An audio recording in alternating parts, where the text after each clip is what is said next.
no peace. If we don't get no justice, then they don't get no peace. If we don't get no justice, then they don't get no peace. If we don't get no justice, then they don't get no peace.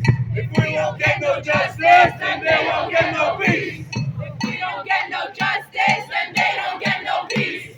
We will never allow Israel to continue to exist, killing our people, maiming our people, imprisoning our people, and let them get away with it with peace. You know what that means? If we don't get no justice and they don't get no peace, it means we're going to be loud. We're going to do everything in our power to fight Israel with everything we have from wherever we are in the world, whether it's the fighters in Jenin or whether it's you protesting here. We are just one piece of the puzzle, fighting for Palestinian liberation and dignity. There are protests happening right now in Chicago, in North Carolina, of course in New York, as always. You know how we do.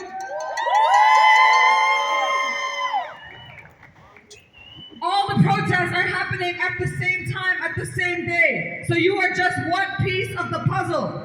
We can't let Israel think that they can kill 10 people in Jenin and that we're not going to do something about it in New York. That we're not going to raise our voices and that we're not going to let people know what's happening to the people of Palestine.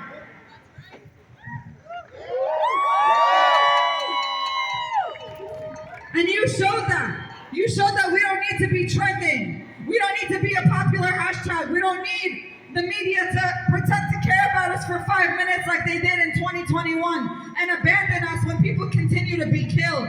You showed that people power is consistent. Yesterday I learned that guess where the first protest ever for the U.S. was? For Palestine was in the U.S. The first protest ever in America, in the United States, that happened for Palestine. Where was it? Take a guess. Brooklyn! That's right. So I'm not surprised that today, Brooklyn, you made the biggest protest for Palestine going on this weekend in the whole world outside of Palestine.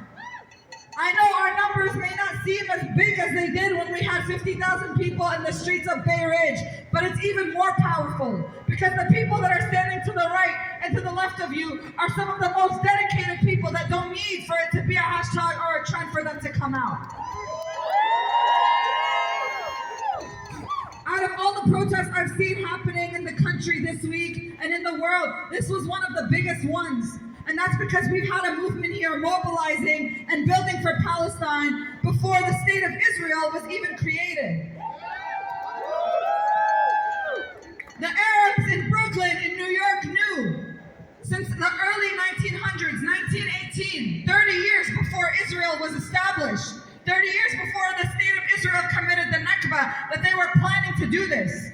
That these Europeans were planning to colonize our land and commit massacres in order to do so, to create a Jewish supremacist state. So they protested it.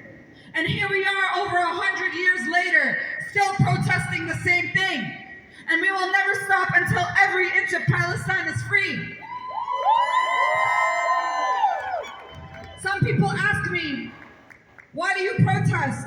Why do you still fight for Palestine? There's no hope. We've already been colonized for over 70 years. Palestinians have been killed for over 100 years. Well, guess what? Do I have any Algerians in the crowd?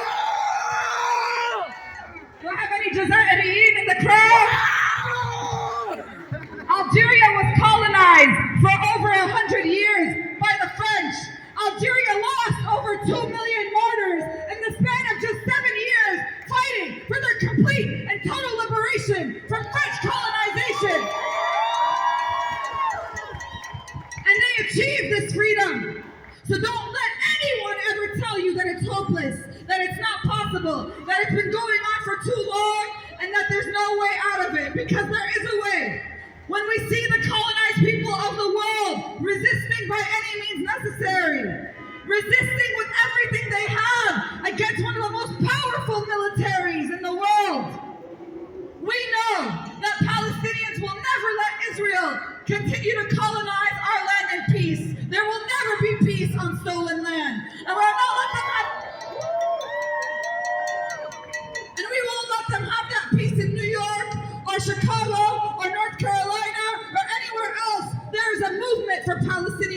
liberation, and you are a part of that movement. We're gonna end here soon because we want you to come back to the next rally stronger and with more people.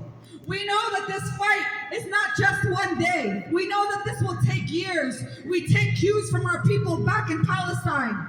When we see them being killed, when we see them protesting, when we see them ask for international solidarity, we will always answer that call here in New York City. And we hope you answer it with us.